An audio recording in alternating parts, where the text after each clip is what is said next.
Thank you. Also, would you join me in the Pledge of Allegiance to the flag? Pledge allegiance to the flag of the United States of America and to the republic for which it stands, one nation, under God, indivisible, with liberty and justice for all. Thank you. I'm going to change things up just a little bit. I'm going to take a few people out of order. Usually at the end of the meeting, we're in such a hurry to end the meeting that I forget to read the dates to remember. Not only are we going to do that, but in the future, if you should have any events that are school-sponsored events, you can send them to Michelle Kelly, and she will forward them to me, and we will read them and tell you and announce any of the school-sponsored events that someone maybe would want to have announced or someone participate in, as I have one this evening. And seeing Mr. McHugh just walk in, we're going to take him as soon as we do a couple of minor things. Thanks, Mike. Thank you. Okay, dates to remember. November 21st through the 23rd is no school for the Thanksgiving recess. Central offices will be closed. December 7th, early release, pre-K to 12. It's a professional development day, so keep that in mind, ladies and gentlemen. It's December 7th. Also, Hanson PTO is presenting their first Cranberry Cove Polar Plunge, freezing for a reason. It's Sunday, January 27th, 2019, and the snow or the rain date, or the cut in the hole in the ice date, might be February 3rd, 2019. The location is Cranberry Cove, Camp Quaney Road. Participants can register prior to the event at eventbrite.com. It's $30 per participant. Each participant is asked to raise a minimum of $35 and will receive their own fundraising page set up by the organizers to make it easier for the donations. Please register prior to the event. No registration on the day of the event. Everyone registered before 12/31/18 will receive a towel to commemorate the event. All participants must be 18 years or older, and all participants must sign a waiver in order to participate. So, have been asked, I am volunteering to participate, so anyone that would like to donate to my page, which if you'd like to come up and speak to this event, we'd be more than happy, would be more than appreciated, because as we know, Hanson PTO is raising some funds. Are there any other school committee members? I'd like to, Mr. Jones. Sure. Are you in? I'm in. Mr. Howard? Second. Yeah, sure. And just so you know, I'm keeping record. Mr. O'Brien? He'll be in his. I'm there no matter what. O'Brien's in no matter what. He'll be in his suit. Mr. Cullity? I'm the one that's gonna cut the ice. Fred? Whitman guy. Well, next year we're going to do it in Hobart. I'll donate, though. I will donate. Couldn't commit. Allie? I'm going to take a page out of Fred's book. Okay. Well, I'm going to add a little bit to my donation page and say, whoever raises the most money, I'll take him or her or the wife and the husband or the kids out to dinner on me. So whoever raises the most money, that's the challenge. Let's get to it. Wait, are you talking McDonald's? All right, I got to be specific now. Fred's putting me to the test. Johnny Macaroni's type food. All right. Okay? That's awesome. East or west? So, Mr. Jones, are you a participant? I came in late. I was making coffee. That's what happens when you come in late. Coffee a little bit over. Give you a decision after. Farrow and Simonak are already in. I haven't even asked them. Jumping in the cold water? Absolutely. Okay. So please, anyone that's interested in this event, please come forward. And young lady, would you like to add or subtract anything? Yeah, I just want to say my name is Melissa Valkovic, and I'm here on behalf of the PTO, and I'm also here as the coordinator and mastermind behind this event. So, just in general, we just wanted to create an event that was open to members of the community while also supporting Indian Head students and their learning community, and we're hopeful that this event will do that. We'll bring the community together and support our students and staff. And as Mr. Hayes just did, I'd like to ask or / challenge everybody here to, take part in this event and consider taking the plunge and freezing for a reason for all of our students. And the other thing that I wanted to add was if you do accept the challenge, would you mind if we advertise your participation in the event and share your pledge page so that we can get more people involved and hopefully more support from the community. So I just wanted to get people's permission on that before. Mr. Small just said he was going to sponsor me. Perfect. And I most definitely will, and on second thought, we should have a participant from Whitman. I think that's nothing but right. I would like to nominate Mr. Boyce. I'm serious. Boyce is it. Wait a minute, he's told us for years he's a great volunteer. Yes, he is. Right? Wasn't Yes. he Anything in for the that? kids, yes, he is. Boyce is Anything it. for the kids. And by the way, I want to put in just a half a plug for myself. There's a wonderful gift basket when you folks do your raffle, and that I did donate to. Thank you. Hopefully that will have a great turnout. Well, even if so I am not jumping. I will put that out Whoa, there. whoa, whoa, whoa, whoa. But my husband is. Somebody has to be in charge that day. So You're doing the paperwork, right? exactly. But with that being said, we will be in need of volunteers to help the event run smoothly. So maybe if you're not able to stick a toe in the water for students, maybe you can at least come over and help us out with some of the other coordination that goes along with the event. So food for thought. Sounds like a plan. Thank you very much. Thank you. Also, Thanksgiving Day football is here. It's the 108th playing of the Whitman-Hanson-Abington rivalry. But as you know, we have this Megatron screen up at the thing that we're trying to raise funds with. So there are a lot of different ways you can do it, but I've had some people approach me, and I've signed them up, and I know some people have signed up with Mr.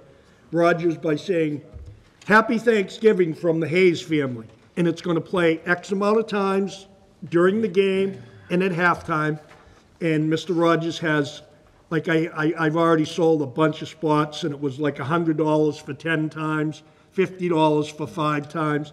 If you wanted to say something as small as happy birthday to my lovely wife, Anne Marie, that may be $20. But all you have to do is contact Bob Rogers at bobrogers.whrsd.org or .net, either one, or you can call him at 781-618-7433 and leave him a message if he doesn't answer, and he will be happy to take your ad, because that's going to be a big day here at Whitman-Hanson. And again, it's the 108th playing of that big rivalry. So we're looking forward to anyone that wants to put any type of ads to help generate some funds. So again, any school-sponsored events that you would like us to mention here at school committee, please get a hold of Michelle Kelly Lindbergh at 781-618-7412, or mail them to her here at Whitman-Hanson Regional School District, 600 Franklin Street, and she will be happy to have me read them at the next meeting. Something new to keep us and promote and keep the change, as we've had some big changes. Any questions? Okay. I'd entertain a motion to approve the minutes of, excuse me, October 10th. So moved. Second. Discussion? All those in favor? Unanimous. Thank you. Maura, Student Advisory Report, please. So November 2nd, the drama department's fall production of Footloose was a big hit. The students were absolutely amazing, and everyone was able to kick off their Sunday shoes and have a bit of fun. Yes, I do have some taste in movies. 8th and 9th November was the ELA MCAS retesting. November 9th, grades were available on Infinite Campus for all students and parents to see, as well as the ability to sign up for parent-teacher conferences. November 14th were the Math MCAS retakes. Tomorrow will be parent-teacher conferences. November 17th, Whitman-Hanson Band and Choir Mattress fundraiser is set, where they will be selling mattresses of different varieties. November 19th will be the Conley Crushers versus Harlem Wizards here at the high school in the gym from 6:30 p.m. to 8:30 p.m. that'll be interesting. November 26th, winter sports will start for the high school. November 29th, grade 8 high school orientation will be here at the high school at 6:30 p.m. November 5th, Conley School Dining for a Cause was successfully held, at the Weymouth 99 restaurant. November 1st marked our 45th day of school, and November 29th will mark our 60th day of school. And I'm excited to leave. Anyone have any questions for Maura? Thank you. Okay, Jeff, before I move to your report, I'm going to, for the sake of getting Mr. McHugh in and out of here, Mike, would you like to come up? We're going to discuss the cell tower at Hanson Middle School. And Mike, I know, has a gentleman with him that is from the company that if we have any questions, we can ask. That's why we held it off until this meeting, so this gentleman could be available for all of us to speak. Yes, and as usual, Mr. Chairman, I appreciate you taking me out of order. I'm happy to give a quick update and hopefully get the committee's approval, support to move forward. As we had discussed several months ago when I had proposed the article at town meeting to change the bylaw to allow cell tower development, communication tower development on public property. I'd come before this board because we had identified this particular location after we had spoken to the Conservation Commission, people from the Planning Board, other people in my administration, chose this or identified this as a prime location, given the fact we didn't think we'd have a lot of problems with these boards with a lot of permitting. And I came before this board, and I had said I would come back before and I would ask your permission. I would ask your support before we went further to the Board of Selectmen. And the time frame is that we believe that we probably will have a lease agreement ready to have the Board of Selectmen approve probably the end of this calendar year, beginning of the next calendar year. So I brought with me Sean Mahoney, who is the lead engineer, the lead manager on the project for the company that we did, or I did, or am suggesting that the board award the contract to. We did have 3 bids. They were very competitive bids. We did an analysis with the town accountant, with our auditor, and obviously with my staff, and we came to the conclusion that the company that Sean represents was the most advantageous for the town of Hanson. I think it's important to note that while this was the most financially advantageous, I believe, to the town of Hanson, that as I had recommended, or as I had explained before this committee in the past, this particular project isn't solely about revenues. It's about safety. It's about communication. It's about problems that we had back in March when we had all those horrible storms and people couldn't get a hold of their loved ones because their landlines were down, and we had and still continue to have a major droppage, a major section of the town of Hanson that's not covered by cellular communication. So all of that being said, again, we went through the process of reviewing those 3 proposals, and I'm happy to give you kind of an overview of at least the financial, our understanding of what the financial advantages will be to the town of Hanson. I believe, in doing the analysis, that within the first 10 years, that the rent alone, the lease alone for the pad on which this communication tower will be located is going to be about $270,000. The bid also included, and which made it extremely advantageous and basically allowed it to win out, it includes a 25% contribution per unit that's installed on that particular tower. And on average, you get about 3 or 4 units that are installed in such a tower. And we pretty much figured out that's going to be an extra $7,500 a year. So at the end of 10 years, we're looking at approximately $350,000 to the town of Hanson. If we extrapolate that all out, if we go through all the renewals, all the possibilities of renewals and other, not renewals, what's the word I'm looking for, options, we're potentially looking at the end of this particular term of about $1 million. So obviously, again, coupled with the fact that this is a public safety issue, it is a considerable amount of money to the town of Hanson. And for all intent and purposes, for money that possibly can go back to the schools for support, you know, the budget is, the money that we bring in the town of Hanson obviously augments and supports the school budget as well. So given that financial information, I'd like Sean to come up and just give kind of a brief explanation of where the location would be, what the actual tower would look like. It's a monopole, so it's very inintrusive, and the timeline. I have a map, Mr. Chairman, which shows the location at the middle school. I don't know if you would like me to distribute it. I think I have enough for everybody. I don't know where we want to start.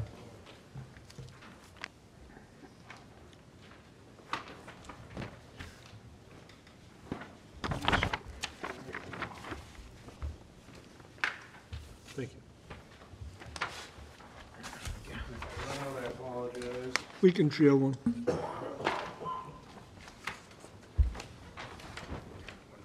We'll share it. I don't know if Ally, yeah. I'll give one to Ally. No, it doesn't matter. I can look at it. It's fine. Thanks. Perfect. We're good. I apologize, it's in black and white. I had a printer issue, but I think the details you should be able to figure out.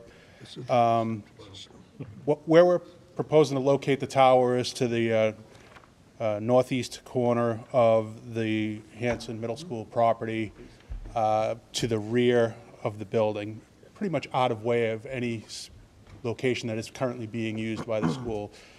We chose the location because of access to utilities, to be able to tuck it into an area that, like I said, is not being used. It's a wooded area that we'd want to kind of tuck it into. It kind of hides it from neighboring properties and from the rest of the school. The goal is, when you put these towers up, no one likes them. You have to be honest. And when we put them up, we also want to put them in an area where we can hide them as best as possible. Sometimes we can do a great job at it, sometimes we can't. The tower we have chosen to build is what's known as a monopole. It's a smooth tower. It's not like a Eiffel Tower, lattice tower that you'll see over at the golf course at Ritter or at the gas station down the road. It's not a lattice tower. It's a smooth monopole. It'll have antennas sticking out at 4 different levels, potentially 5 different levels for various wireless carriers. Each carrier is at a 10-foot interval. The height of the tower is 150 feet, proposed at 150 feet right now. And, you know, carriers will be at 146, 136, 26, and so on down the line. We have a pretty clean design. I think it's kind of the preferred design by most. We have tried to avoid any of the fake trees because if you've ever seen them, they never look right, in my opinion anyway. And as Mike had mentioned, we have it designed in such a way that we'll be able to host multiple carriers. We should be able to host the fire department and the police department should they want to put equipment up on the tower. And like I said, it's a pretty good placement for the school and for that section of Hanson. For those of you who may not be familiar with how the map reads, if you're familiar with how you come into Hanson Middle, you come into the road and the school is going to be on your left. If you continue to the right-hand parking lot, there's a small brick building there, and there's a road that appears to go out into the woods. Well, it does. It goes out to the leaching field, to the septic system. If you follow that road out, you would, when the road bears to the right, you would go to the left corner of the property, and that's where the proposal is. It's a little weird on the map to see it, but if you're familiar with that site, that's where it would be. Toward the East Washington Whitman Street end of that corner, if you're familiar with that cross. Just so, because the map is good, but it's hard to picture. Yeah, I apologize for that. I'll be happy to take any questions you might have. Brett? Just curiosity, range on it, and if we want to put school equipment someday on there. The range is hard to say. The average range on a cell tower now obviously depends on topography, how many users are nearby.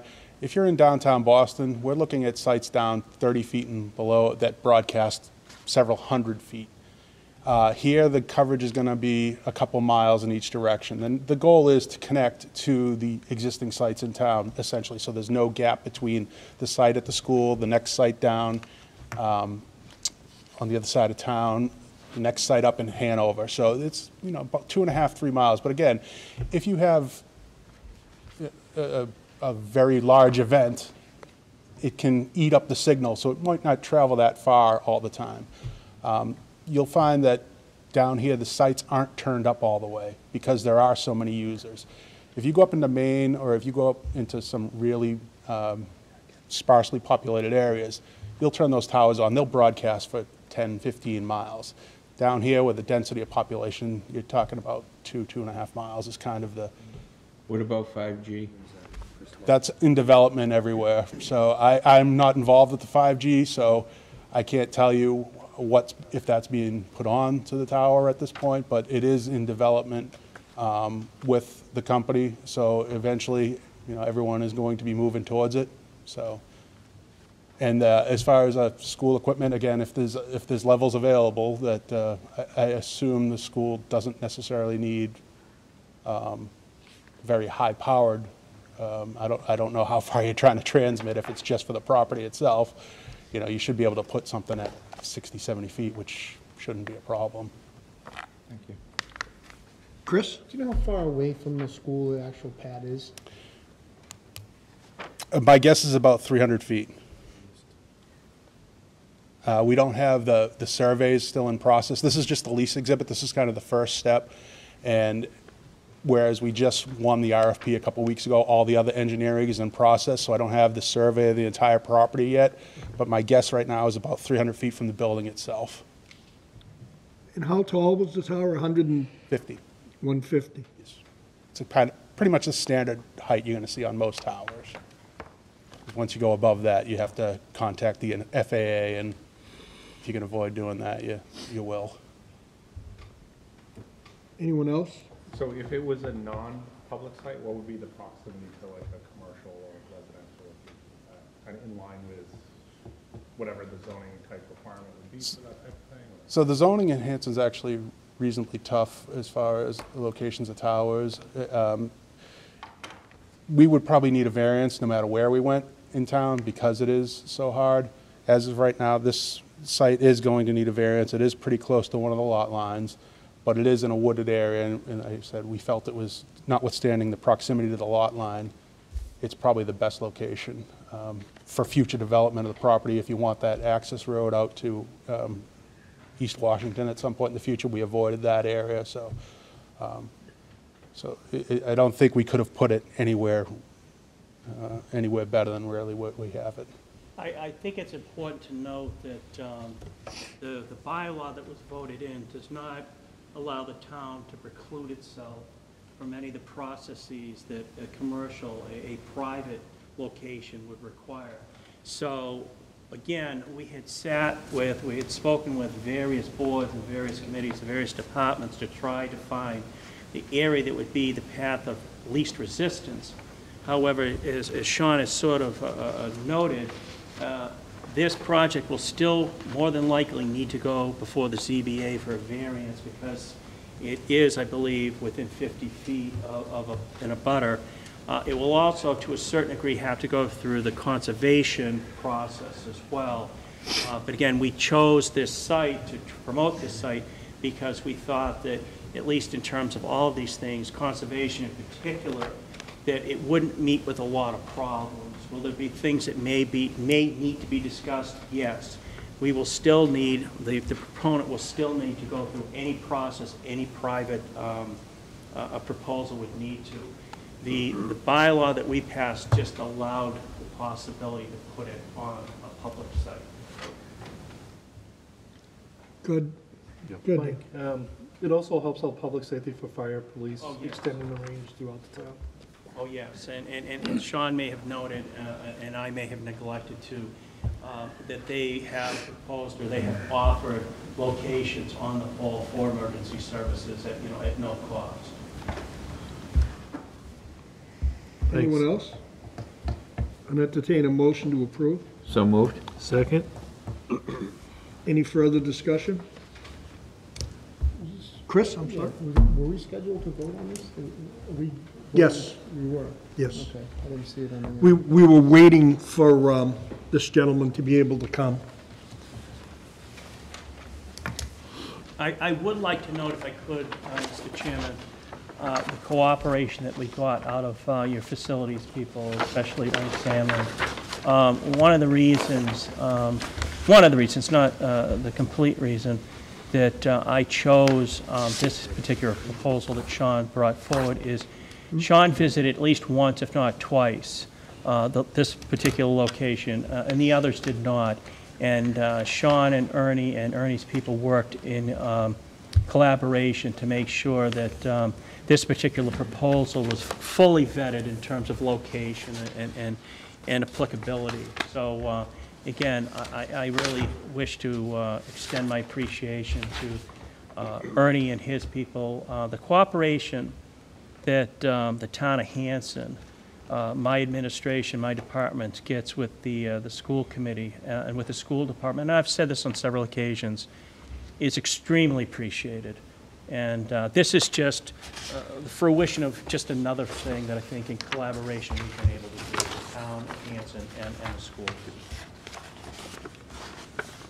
I just want to remind the committee, we are voting to let them move forward. They have several hoops to jump through. This is just a motion to keep it moving. Pending all approvals from all boards in the town of Hanson, which could be conservation, ZBA, variances. I do believe, Mike, it was voted at town meeting to move forward already. That's correct. That is correct, sir. That's why we waited. There was another question. I think Chris had asked me if we voted on it, and we wanted to bring the engineer forward in case the committee had questions. I just didn't know we were voting on it because it didn't have a vote. Oh, that's just stuff. Yeah. It's, any of this can be voted on. Any further questions? All those in favor? Opposed? Abstaining? Okay. Thank you. Thank you very much. Thank you. Okay. So And at your pleasure, Mr. Chairman, I'd be more than happy to update the board as things move forward. okay. As you're going along, Mike, I mean, I know it's going to be months and months. Yes. As we move forward, but when you feel right and you want to come forward and keep us updated, we'd be delighted to have you. And I'd be more than happy to come back, sir. Thank you. Thank you again. Superintendent's report, excuse me. Thank you, Mr. Hayes. So to start with, in early September, Maureen McKenzie, the Director of Food Services here, notified George and myself that she had an intent to retire in January 2019. So we moved forward to post her position effective December 1st, 2018, to give the new person transition time to learn our systems and move forward with what she does. George headed up a small committee of Christine Succo and Lisa Tobin, our nurse leader, to interview candidates for our new food services, or for our food services position. They interviewed, I think, 4 or 5 folks. I'm pleased to present to you our new food services director, Miss Nadine Doucette, who we kind of stole from Pembroke. She's done a bang-up job over there, and I think she'll do a bang-up job for us. So I'd like to introduce Nadine Doucette to the committee. You can stand up. Welcome aboard. Nice to meet you. Nadine's going to start on December 1. Mo's had some health issues currently, so she's doing some work from home, and our assistants here are picking up the slack right now. But Nadine's good to go in a couple weeks, and I think we're going to have some new options for our students, some new collaboration as far as nutrition and wellness in our district. Nadine's got some great ideas, and I look forward to working with her. Any questions for Thanks, Nadine. Thank you. Welcome aboard. Got a question. Thank you. Got a question. Oh, Bob. Can you approve selling of coffee? I have another idea. I just and it was delicious. So a lot Caffeinated? of kitchens are serving it with little mini marshmallows, and you can put them in if you want them for breakfast. And iced coffee, and we'll get around. I look forward to it. Excellent. Thank you. Thank you. Thank you. So continuing on, last Wednesday, George and I went down to the Cape, to Hyannis for the MSC MASS conference. Mr. Small was down there as well. The conference was, some of the workshops were pretty good. I wouldn't say it was the best conference I've ever gone to, but there were some solid takeaways from the workshops. What we did have some solid takeaways were from working with some of the vendors and some of the products that they have to make us more efficient in the district. One of the things that we're looking at is our student information system. And we spoke with School Brains down there, and they're going to come out sometime December, January to give us a preview of what they have to offer. One of the things School Brains does, and I'm not trying to sell their product, I haven't seen it, is collaborating what we have in Health Master for our nurses and our ESPED with our special education department, instead of outsourcing it to two different companies, kind of mainstreaming it through School Brains, and as being as cost-effective as possible. Right now, we have Infinite Campus, we have ESPED, and we have Health Master outsourcing out. We'd like to get one system that is user-friendly to our staff, especially administrative staff, and is cost-effective to our folks. We also, and it's a personal thing for both George and I, we want somebody local to contact if we have problems. And that's one of the things that School Brains did, or does. The other thing is we're looking really at social emotional learning, pillar one of our strategic plan. And there are some really good products out there, low cost, to bring into our district that will help us with social emotional learning. From K to 12, we met two college kids that are graduating that are their own business. It's great to help new students come on board. Had a great conversation with them about their product, that they're willing to bargain with us to make it work for our district. So those were the takeaways for us. We also spoke to our law firm that it was very useful to us over the course of last year, and just networked with other professionals. I know Mr. Small was talking about some regional stuff, and I'll let him talk about some of the things that he experiences with his regional committee. Oh, sure. And I was able to attend a few of the classes, if you will. One was very interesting, relationship to school busing. And part of the problem that's happening across the state, and I believe we have the same problem here last time with our contract, there's no competition. You end up receiving one bid, and either you take it or you don't, type of thing. So that's one of the major issues affecting transportation, and especially regional transportation, where we have such an amount at stake. I know I did have a discussion informally with Jeff and George, and it might be something to look into, that we purchase our own buses and run it ourselves. You know, in further conversation with a few people, South Shore Votech, they own their buses. They use people that work in their school to drive the buses. And once they get there in the morning, kids get off, they report to work. You know, I don't know that we'd ever do something like that, but I think it would be something worthwhile to take a look at and to explore every avenue as to what's going to be the best for us as far as that goes. Attended another conference that didn't go as well. It was on finance and what's going on with the state and with finance. And I did rather loudly voice my opinion that the Commonwealth is not fully funding us for regional transportation as they should. I know in the FY18 supplemental budget that was supposed to be a handshake, a wink, and a signature out of Ways and Means.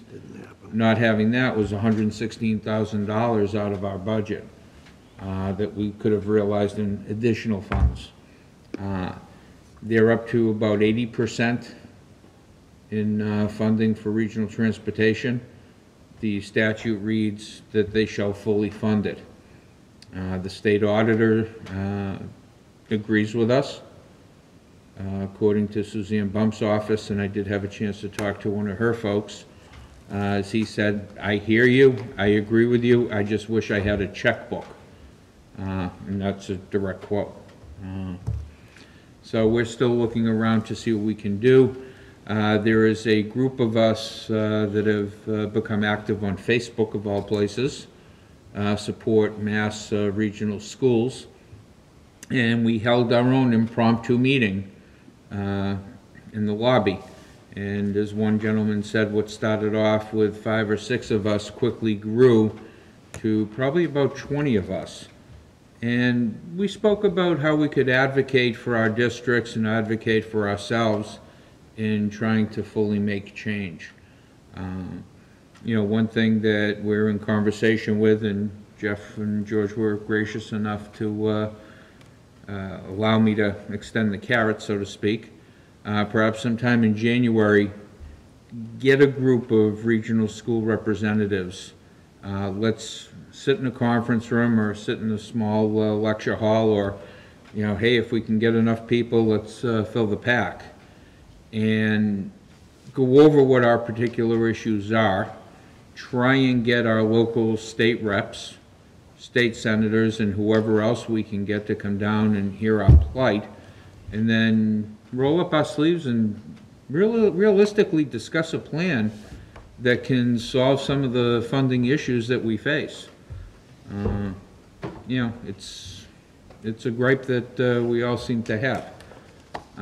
That and going around talking to some of the vendors, and I don't know if the gentleman from ClearGov ever got to you? We have a conference call on Monday. You know, that's one company that they provide a tremendous amount of information that they pull from DESE and other sources, and you can look at your town all on one web page, and it drill down, drill down, drill down, and just to help with decision making and to help and see, you know, how you stack up against other towns, how you stack up, you know, in all different areas, so that you know, decisions can be made more properly, perhaps. Other than that, I'm not a big fan of that conference. A lot of the same classes were there this year that have been there for the past 4 or 5 years. And I'll leave it at that for right now. Thank you. Okay. I passed out to you folks, and Bob, if you share with Mr. Scriven, a draft of the safety presentation. So in October, Kevin Harrington and I went to an active shooter training symposium at Stonehill. And I asked Kevin to put something together for elementary kids. So Kevin put together this draft, which is now in the hands of the elementary principals. Kevin is looking at this through the lens of a school resource officer, DARE officer, and I wanted some input from our school principals to make sure that it was adequate for our pre-K to 5 students. So what you have in front of you is something that we're looking at with my goal to present the formal piece to school committee in December, and then have a parent night. So parents can see this before their kids do, ask some questions of us, and then present this January, February to our elementary students.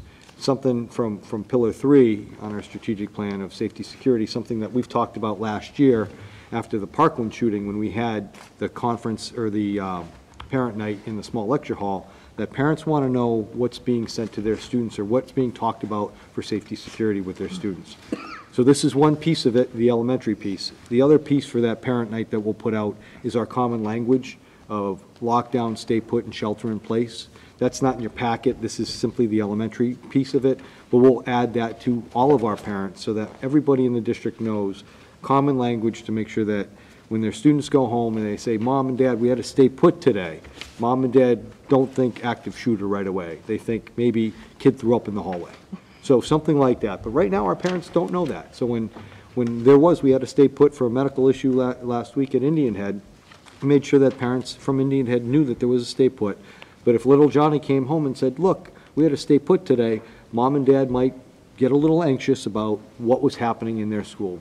So we're going to put out as much information on our common language for safety security as we can.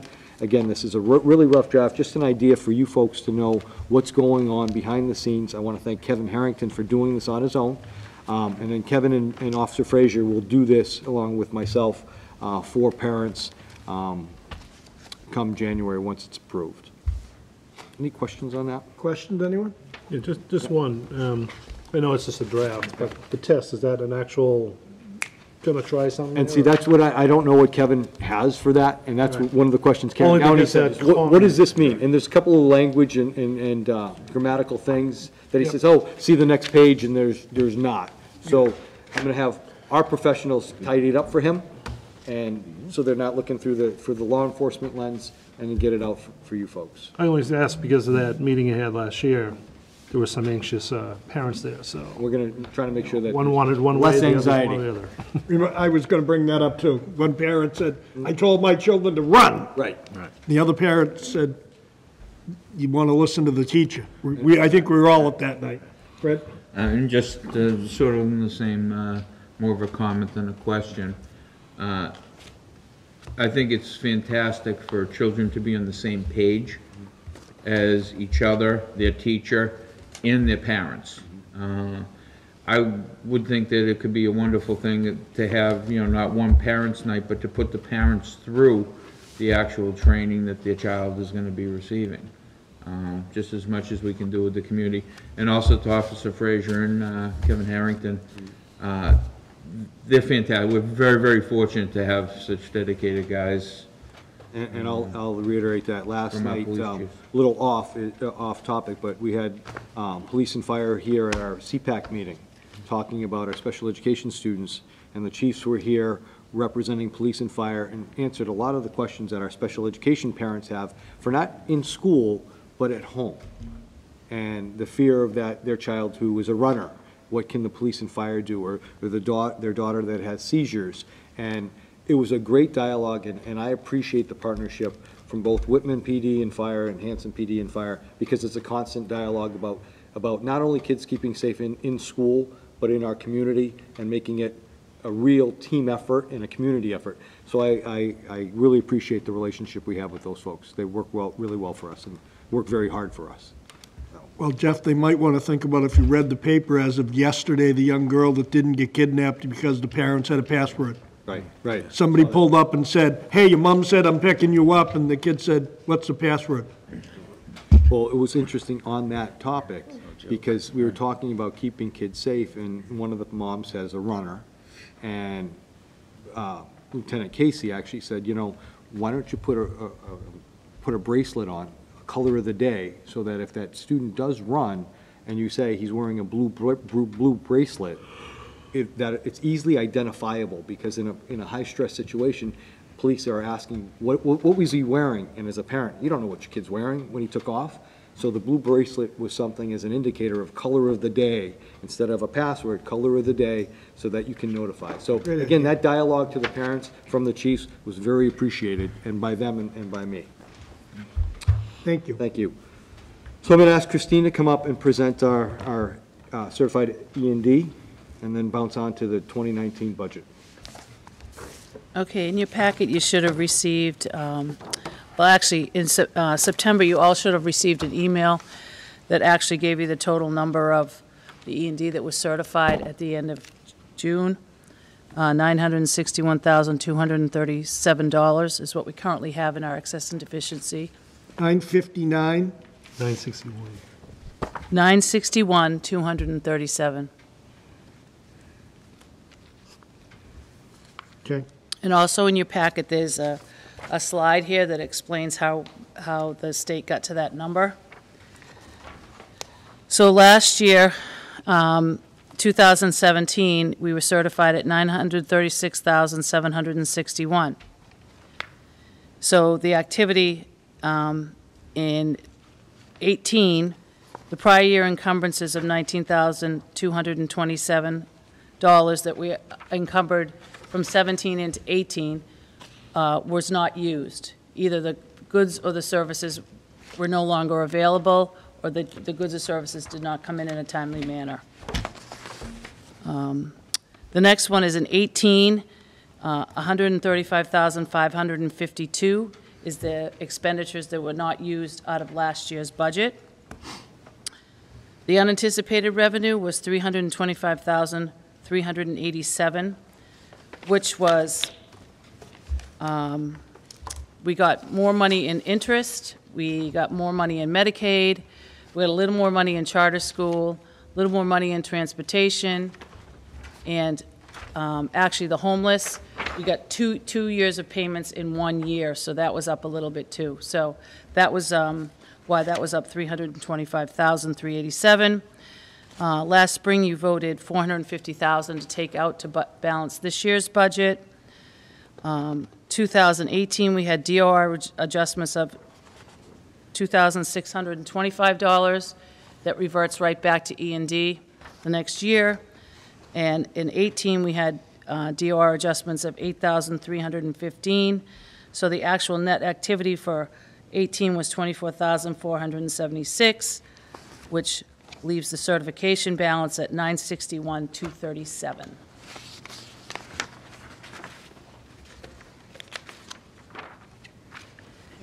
Anyone have any questions? Fred? If you could break down on the unanticipated monies.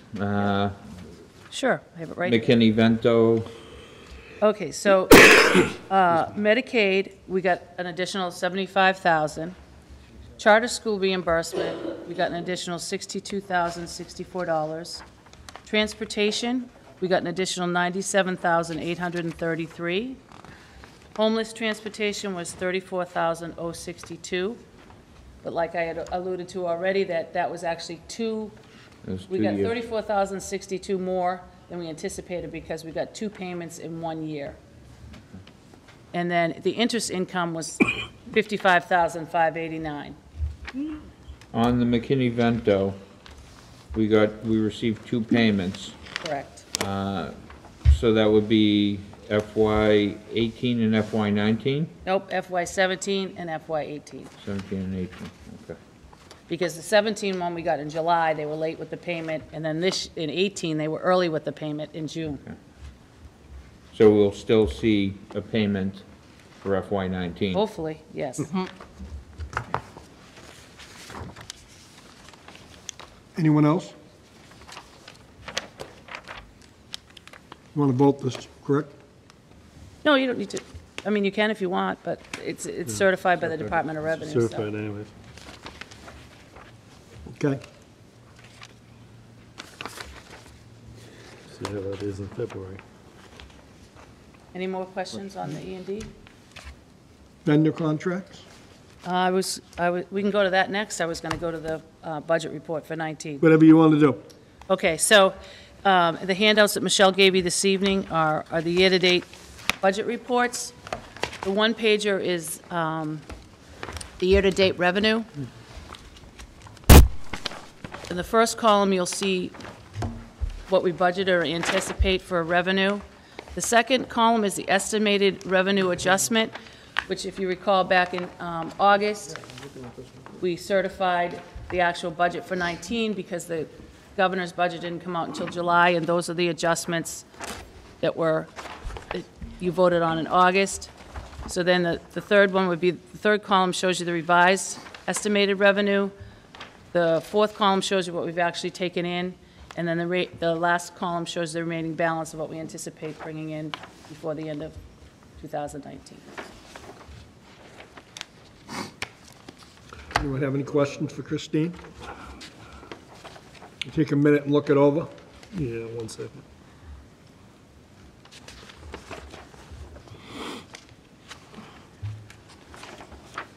And the big report's the expense report. I just want to bring your attention to a couple of things.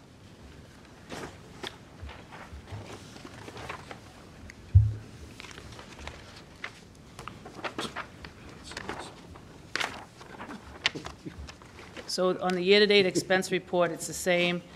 It shows you the first column is the original appropriation, if we had any transfers or adjustment, the revised budget, what we've actually spent to date, any encumbrances, which is purchase orders that have been placed, but we haven't received the goods or we haven't paid the invoice yet. And then the last column is the available budget.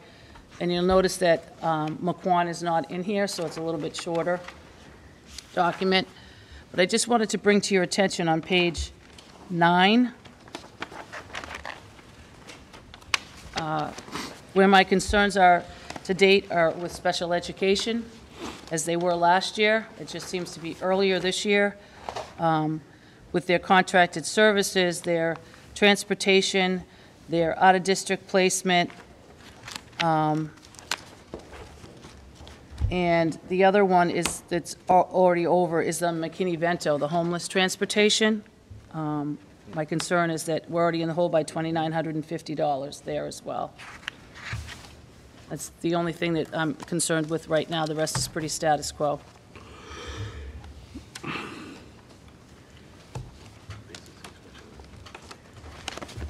Anyone have any questions? Are we expecting reimbursements for that at all? Pardon me? Are we expecting reimbursements for that, for the McKinney-Vento one? We'll probably, that's what I just spoke to, a little, we might get 30%. I think we got That's what I was looking for. 32%. Okay. So, Okay. but sometimes it comes the year after. In 18, we got it in June. In 17, we got it in July. Right, So- it's always moving. Okay. Anyone else, Fred? We're using FY18 money for sped. We always 1 year behind? Oh, for circuit breaker? Yeah. Well, last year, we were in the hole over $450,000. So in order to balance last year's budget, we had to use some of the current circuit breaker that came in. So right now, circuit breaker, the balance is close to $200,000, which typically that would have been $650,000, but we had to use $450,000 of that to balance 18's budget because sped was over by close to $450,000. So, and I anticipate this year we're going to get more circuit breaker in, not because it went up 0.5%, but because we spent so much money last year. So it's based on the reimbursable. So I'm anticipating about 950, but I want to try to avoid using all of that to balance this year's, to use this year's budget, because we want to try to build that back up. Because now we're not a year behind. We're about a third of the way a year behind. But that's what that money is there for. If I might add, on special education, especially out of district right now, we're really looking at bringing program in. So we might be spending money in next year's budget to make money by keeping our kids here. We've consulted our attorney. Our attorney has made a strong recommendation for us to build a couple of programs for our middle school kids, language-based, that we're putting out right now at a real expense, that if we could add a couple of teachers and a couple of paraprofessionals with some support, we could save our district money in the future. So that's one of the directives that we've talked to Lauren about. She's looking at multiple programs so that next year we might have a middle school program. We already have a high school program, and then bringing it back to the elementary program, because that's where a lot of our students right now are coming through the process with language-based disabilities, and we don't have the services in school in our district right now. So we're putting them out, and it's an expense to our district and our taxpayers. So we're really looking at how we can be more effective and efficient internally, because our kids want to stay here, and we want to keep them here, but we don't have the programs that can help them. And that doesn't mean that once they're out of district for forever, but right now we can't service or meet their needs. I think anything that we can do for inclusion, and, you know, it's nice that we save money too, but Sure. keep our kids. We want to keep our kids here, but that's why I'm saying we might be coming in our next budget saying we're adding some staff, and you might question, why are you adding staff? It's for those programs that we can bring kids back, and we won't be pushing kids out. And I believe before, well, actually it was in George's building, we did have some special education programs that we would tuition students in. And that was another caveat, that some of the other districts don't have the programs that we're talking about right now. That could be another area that could offset some of our expenses. We've done that previously, run some Correct. programs and took students Correct. that were closer to us and come out making money. Correct. Yeah. So it's not a for-profit, it's to, you know, to make sure that we have our programs, but I'd rather keep our kids, like you said, Mr. Small, keep our kids here. Great idea. Any other questions for Christine? Yeah. Okay? Okay, so the next thing on the agenda is I actually sent a memo to Jeff. It's in your original packet. It's the original packet, right? Recommending that contract extensions, when we put out First Student, which is our transportation, and we put out SJ, which is our custodial contract, and Collegiate Press, which is our copy center here, when we put it out to bid, they gave back numbers for optional year 4 and 5 for both student transportation and for the custodial service, and for Collegiate Press for year 4, 5, and 6. So in your packet, you can see that for first student transportation for next year's budget, there'd be an increase of $60,128. And then in year 2021, it would be an increase of $41,630, which equates to 3.5% and 2.5%. SJ Services contract. We've got to vote them separately, Christine, so Okay. let's just stop right there, please. Okay, fine. Does everybody understand the bus one for us? It's 3.5% and 2.5%. 3.5 in the first year, 2.5 in the second year, correct? Correct. Entertain a motion to accept? So moved. Second. Discussion? Fred? When do we have to, what is the time frame for extending these, number one? Well, I'm bringing you them in November so I can build the budget for 2020, so I know what the numbers will be.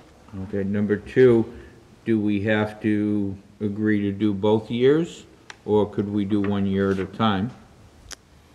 That's up to the committee, but I would suggest to do 2 years at a time, especially with first student, because like you said earlier, that there's no one else that's going to be. Well, what if we do a study and we determine that Oh, to buy our own buses? we can buy our own buses, we can save $100,000 a year, or whatever it is, you know, et cetera, you know, but we're locked into waiting 2 years instead of doing it. That's up Yeah. to the committee, but yes. Are there any fuel escalators or anything else within their contract? Yes, there is a fuel escalation clause in there. And over the last couple of years, we've actually saved money. I don't have that with me tonight, but I can certainly send that to you, Fred.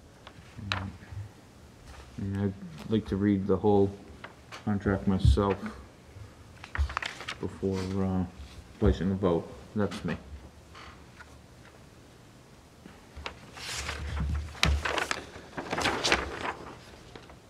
Robbie? Well, I agree that there isn't a lot to choose from, and even if we wanted to go with our own drivers or anything else, that's 2 years out. There's no way that we could do it financially or hire the people or anything a year from now, so I'm okay with voting for the next 2 years, and if that's the direction you want to go, then you need to start now looking at buying buses, getting people trained, and that kind of stuff. So. Chris? Are these increases in the contract already, or are these No, what this is- we've negotiated? This is the optional. So when we put it out to bid, we had them give us 3 years with option for 4 and 5. So no- when you say options for 4 and 5, so this is a recent bid, or this is what they bid previously? This is what they bid previously. So it's like- So when they went out to bid 3 years ago, this came back as optional year 4 and year 5. Got it. So this is what was in the original contract. This is the line that says this is what it would be if we so chose to exercise the Correct. option. I believe you have that in your handout. Right, but we haven't gone back, so we haven't necessarily gone back to them to try and renegotiate these rates. Not that they necessarily would, but They'd probably be higher, Well, Fred? in my but opinion. when do we, okay, it's in writing that we have the right to exercise these options. Right. The question is, by what date do we have to exercise the option? And isn't it worth a phone call to say, you know, we're looking into doing our own perhaps, et cetera. Would you consider doing something, you know, that we would lock you in for 2 years? Because if, as you said, we could do it 1 year at a time and not lock ourselves in for the same contractual rate that's already in there. But if you remember, in year 1, 2, and 3, it went up 4.5, 4.5, and 4.5. Right, but, Put it out to bid. but they've already given us this increased amount. That's correct, but I'm just saying this is less than the first 3 years for the increase. Right, but in other words, if we're to say, okay, let's do 2 years, as it states there, we're locking ourselves in through the end of 2021. And then we If- have to rebid it. Okay, but Or if by we our- say we want to do 2020 now, and we'll let you know a year from now about 2021, it's still the same contractual obligation. We're just not tying our hands for that extra year. You know, Chris? So I'm just looking at it as, is there any harm in asking? So if we already have the option locked in, make the committee the bad guys and bad girls of, hey, they don't like these rates, what can you do? Worst they say is nothing, and we're right to where we are today. I have no problem with you making us the bad. I don't have any problem calling them, I just, That's just, what do we got to lose is my question. Robbie? Well, I was going to say almost exactly what Chris said. I mean, why not? I mean, the price increase would be 6% over the 2 years. Call them. I mean, if we get 5% over the 2 years, great, we save 1%. At least with this, and I don't know what the drop dead dates are that we have to sign by, but call them and say, look, school committee wants a lower percentage, will you, won't you? And if they don't want to, then they don't. We have to come back and decide. yeah, I can call what them we and wanna then do. bring this back to you in So- December, so we can put a realistic budget together. I mean, I see. it's not going to go up higher, so I think you can plug these numbers in conceptually for the Yep. budgets for the towns right now. Yep. If we come in lower with it, then awesome, that's Yeah. savings, but they're not I going to mean, I could make a phone call tomorrow and they could say they're not gonna budge, or they could say they would. Because we don't have to sign anything prior to the next time we meet, right? As far as their contract goes? Okay. No, so I we can got bring time it then. back to you in December. Okay. If that's what Can't the hurt. committee Yeah, decides. exactly. Fred? I mean, I would think that there would be an incentive for them, perhaps, and I don't know what their structure is, if they're making money, losing money, et cetera, on us, but I would think that there might be an incentive for them to say, okay, well, what if we do this, lock in for 2 years? Because otherwise, we could just lock in for the 1 or 3.5, and then decide a year from now, and it's no skin off our teeth. It works out to be exactly the same. Right. But if they want to lock us in for 2, there might be something advantageous to them. Sure, it's definitely negotiate a worth a little. phone call, and I can do that, no problem.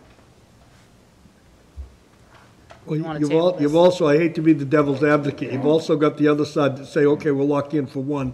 Right. If you're only going for 1, we want 5% for the other year. But they can't, it's already contractual, they gotta give you the 2.5. Well, I think bargaining wise, we're better off to, Right. it's 6% for the 2 years, what can you do? If they give it Right, to definitely. us for 3, 4, or 5, or even 5.5%, then great. I think we should do it for the 2 years, like Chris had said, but see if they give us See a if they lower can bring rate. that to 5% over time. Explain to them. Well, the something, system, yeah. so they know the deal we're Of all- course they do. We're all in. So Yeah. I wanna But be they clear. also know they're the only ones that can service us, too, at this Fred? particular You time. know, I just want to be very clear that I'm understanding what you're saying, and we're all on the same page. If we voted right now and said we authorize extending it for 1 year, they can't change anything, and we would have the option a year from now to extend it I'd that have to read- second. I'd have to read the contract to say that if that's exactly. Okay, then I think that's what we need to start off with, is reading the contract. Right. Because if there's no detriment to us for saying we would want to do a 1 year at a time, then we're dangling a carrot. You know, and sorry, that's why I thought I was asking before, I just want to make sure we're crystal clear. Could we all get copies of the contract It's about this electronically? fat, Yeah. Sure. Okay, let's, Motion to somebody want table? to withdraw You have to withdraw first. and entertain a motion to table it till So tomorrow. moved. Second. You want to withdraw your motion and then Second. Robbie has to withdraw Yep. the second. Okay, and entertain a motion to table it. So moved. Second. Discussion? All those in favor? Unanimous, okay. The next one, Christine, is the Collegiate Press. No, SJ Services. Well, we can go to Collegiate Press I'm because, just going Go ahead, you can do whatever one you want. The contract is staying the same for the next 3 years. That's No- easy. No increase. I'd entertain a motion to accept Collegiate Press's no increase contract. So moved. Second. Any discussion? Will That they one's give us easy, a huh? discount? All those in favor? Unanimous. Okay, next one's SJ. Correct. So for 2020, there'd be a 3% increase, which is 29,000. And then for 2021, it would be a 2% increase of 29,000. So That it's does not- 29,000 the first year, 29,000 the second. Motion to accept. Second. Discussion. Fred? Again, same thing. Is it stair-stepped, or do we have to give 2 years? We have to give 2 years for this. Okay, so this one is written such Yes. as that. Anyone else? Discussion? Chris? I would think maybe try the same strategy, just ask the question. Well, I mean, at this point, if we have time, as long as we don't have to vote the option tonight, because we're gonna run out of time. They have to appreciate the budget deficits and challenges that we face. Why not just ask the question of, you know, the school committee's pushing back, is there anything you can do with these? That would be my 2 cents. Fred? I agree 100% with Chris. Also, where they're on a state bid list, can we look and see what their increases in the state bid list have been over the past 3 years, et cetera? So in other words, for next year, are they going up 3.5% or on the state bid list, or are they only going up 2%? You know, maybe we use that as a theory, maybe we can get something out of them. I'd entertain him, I'd I'll- like to have somebody withdraw that motion. I'll withdraw the motion. Withdraw second. Entertain a motion to table it, So moved. Second. to December, I'm sorry. Second? Second. Discussion? All those in favor? Unanimous, great, thank you. Thank you, Christine. Thanks, Chris. Thank you, Christine. So next on your agenda is the math pilot update. George is going to give you an update on what we're doing. Right now, we're piloting 2 elementary math programs. One of the charges that when we came in this year was to make sure we put tools in teachers' hands, especially at the elementary level. The district has really been lacking in giving teacher tools, meaning actual tangible things to our elementary teachers. If we all bought stock in teachers pay teachers, we probably wouldn't be sitting at this table, we'd be down in Aruba somewhere at this point, because a lot of our teachers are supplementing their curriculum with teachers pay teachers.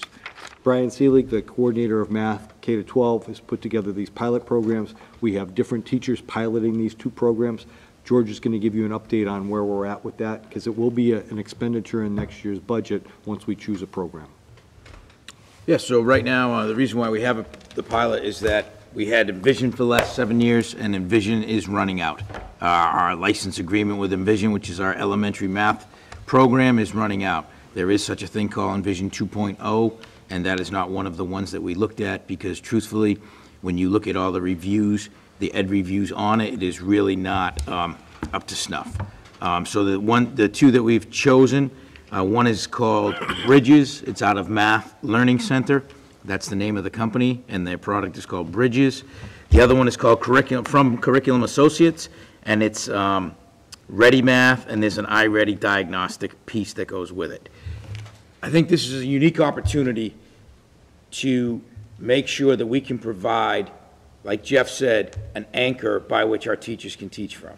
If you're an elementary school teacher, you prepare all your subjects, except that the district traditionally has not given you the tools by which to teach all of those subjects. Things have been outdated. We've always wanted the human in the classroom over different things budgetarily, and now we're at a point where we can set our stage for the next 6 to 7 years with a program in math that'll provide instruction for every student on a continuum. So it's the same vocabulary that you get in kindergarten will follow you for 7 years. You'll now be going into 8th grade and still have that continuum of knowledge. That is not something that we've had. Bridges and Ready Math are 2 different kind of platforms. Bridges is a platform that teaches mostly large group with some small group, and it does most of the things that a traditional math program would do, except this. It allows children to think algebraically at the very beginning of time, at the very beginning of kindergarten. iReady does the same thing, except iReady has a diagnostic component that you can tell if Mr. Cullity's teaching a second grade, he already has ed assessments built in to the program. So his 24, 25 students will go online, they'll take their ed assessment, and that teacher will have real live data according to the standards that they're going to be, need to be taught and tested on. And now it's going to say, okay, you're at this level, you're at this level, you're at this level, you're at this level. The beautiful thing about it is it then gives you prescriptive knowledge within the program that you're using already to remediate in some cases or extend in other cases. And this is something that's pretty new in curriculum. This company began as a diagnostic software tool. It then received such success in it and is now coming in with their classroom product and their classroom materials. So, number of teachers at the different grade levels in different schools doing it, but it will come down to Bridges, it'll come down to iReady, and then we'll make an informed decision for where we go for the next 6 to 7 years.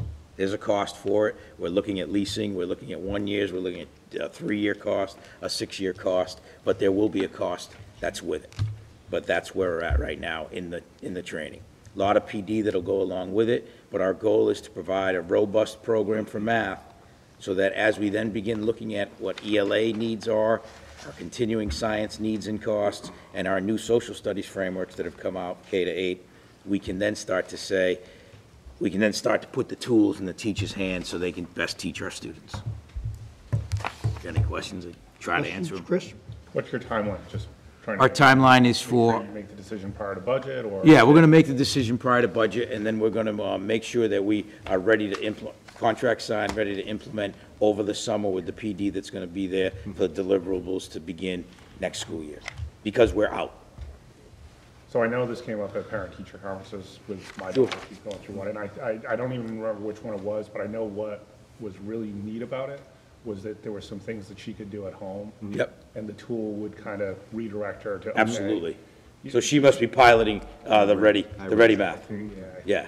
Yeah. But it was really good because, you know, and even the teacher did a good job of explaining to us, because we were like, you know, what is this stuff? We haven't even seen it. And they're like, oh, no, it's fine. You know, the tool is challenging her with just stuff that she should have. So it was pretty neat. Yeah. I'm glad you guys are It's different. exploring that area. Yeah, and that's a credit to Brian Seelig. Both of these programs look at math, not necessarily from just the building block basis of, I need to learn just the addition to get to the multiplication to get to the next step. It's, I need to look at math holistically to see how I can get answers to different problems. So it's moving into, there are multiple ways to answer the same problem, as opposed to, nope, there's only 4 times 5 equals 20. So it's a little bit like that. Right. The capital costs, will they let us split that up? That's what we're searching for. One will allow a little bit more. The first year cost would always be more because you have some manipulatives and you have some professional development. But now we're starting to work on, if this is the successful one, how far out can we stretch those payments? There's a little hesitation, obviously, to go to the 7-year window of it, but that's what we're actively going past our general local rep to see who's next on the food chain so we can go from there. So it's over a 5-year useful life? The Ready Math piece changes as, so the Bridges is a little more traditional in the sense of purchasing a curriculum, where yes, there would be a shelf life of 5 years. The Ready Math component has the ability to update itself throughout the life of your contract that you'd have it with. I'm just wondering if it's a capital item and if we even want to go there. I'm not sure yet. I'll look at the cost there, but I want to make sure that it's sustainable within our own budget instead of putting it out to the towns, since it's content-based and curriculum-based. Any other questions on that? It seems like teachers are really working hard with it, too. I think there's a flavor for one over the other at this point. In September, I think it was a toss-up, but I think it's, and I'm not going to disclose which the flavor is yet, but I think it's a matter of what we want for our students to be prepared for the new high-stakes testing that George is going to talk about next, and our standards that are continuously changing within the Commonwealth. So on that note, MCAS and results came out, and George is going to speak to how we did and the process of how the state's sending out data to parents. All right, so for years, for the last 15 years, we've done an MCAS update at a meeting like this in every type of fashion you could do. We had individual principals, we had individual teachers, we had curriculum coordinators, we had fancy graphs in gold if you were good, we had fancy graphs that weren't in gold if you weren't good. We did a lot of different things. I don't have that for you. But what I'd like to tell you is that, what I'd like to tell you is that the DESE has now changed not only the tests that they give to students, but the accountability system that they're now, for students, for schools, for teachers, and for districts themselves. So now we are in the new accountability parameters for these assessments that your students have taken from grades 3 to 8. The high school was the last year of the MCAS that came in. That's also changing. Everything now is going to be computer-based, and now we have the next generation MCAS scores. If you remember to the legacy or the old MCAS scores, students received advanced, proficient, needs improvement, or warning/failure. That has all changed. Now it's called exceeding expectations, meeting expectations, partially meeting expectations, or not meeting expectations. And the key that I think everybody needs to realize is that is not an apples for apples switch and we just change names. The test that students take right now is much more rigorous as far as the standards for reaching on the MCAS scores. It is much more difficult, and they made it that way for certain factors. They made it, they valued readiness for the next grade level and consistent expectations across grades. What does that all mean? It means that no longer apples for apples. So what does that mean for the state and Whitman-Hanson? The accountability system tests and scores districts with their rating on different things now. It's now based on student achievement. It's now based on student growth percentiles. It's now based on high school completion rates. It's now based on English proficiency, chronic absenteeism, and advanced coursework. So what they're trying to do is take a whole look for the district from the time you started testing grade 3 to the time you leave that testing scenario, currently still in 10th grade. And they put all of these factors together. Right now, the state can look at every single teacher, every single student, and every single time a teacher and a student interface at a data point. They can now give you reports on these things. There are 84,000 data points in a school year, average school year, between teacher and student. And now they have reports on this. This new accountability system designates schools as not requiring assistance or intervention, requiring assistance or intervention, insufficient data. That's how they register it. For this past school year, Whitman-Hanson was one of the 74% of school districts in Massachusetts not requiring assistance or intervention. We're good. We're good. For the district itself, so that was for schools, excuse me, I don't want to misspeak. 74% of our schools, of the schools in Massachusetts, the individual schools, were not requiring assistance or intervention, and that was Whitman-Hanson. We were also part of the 90% not requiring assistance or intervention for the district itself. So that's how they designated it. So we're like 90% of the districts, we don't need any help, focused help from the state. We are like 74% of the schools, when you just look at our individual schools, not requiring assistance. When you talk about, there's a further one, that Whitman-Hanson was part of 53% of the schools in Massachusetts, also in partially meeting every single target for every single student and type of student group that was tested. So 53% are categorized as partially meeting targets. Whitman-Hanson was in that category. That is the second subset category. The highest is meeting targets, and there were 31% of schools in the district, in the state, meeting targets. So where are we? We're like our peers. For 15 years, after giving you every single chart and every single presentation that we had, we are in the middle. When you look at our specific tests and the graphs and what they show for the science, for the English, and for the math, we are still in the middle. Of note, a couple of things I wanted to let you know. In grade 10, that's the closest we are aligned with our peers across the state in grade 10 for English, for math, and for science. Now remember, that was the old MCAS. When we go to grade 8, generalities, of course, I'm making, is that most students fall into the meeting and partially meeting standards. Of note, though, in this one, is that we did have less failure rates than the state. Conversely, we had less advanced rates than the state. So basically, we were just in the middle. If you look at grade 5, again, we mirror the state in all three aspects of it. So that leads to then, how do you ever get past the middle? And I think that's one of the things we're trying to focus on, is that we shouldn't be looking so much on what the state tests you on, but we need to start looking at what are the tools we're providing our educators in order to prepare students to then meet with success, not only on these tests, but then out there in the world. So our focus is on learning and teaching the standards. Because sometimes we get away from that. Any program that we get, we have to vet and make sure it's based on the standards. But we also have to clearly make sure that we're giving our kids the playbook in which they're going to have an assessment on. So we have to focus on those standards. If we focus on those standards, it will equal success. And then we also need to embrace and change the lives of our elementary teachers. The students we teach aren't the same. The things that they're being tested on aren't the same.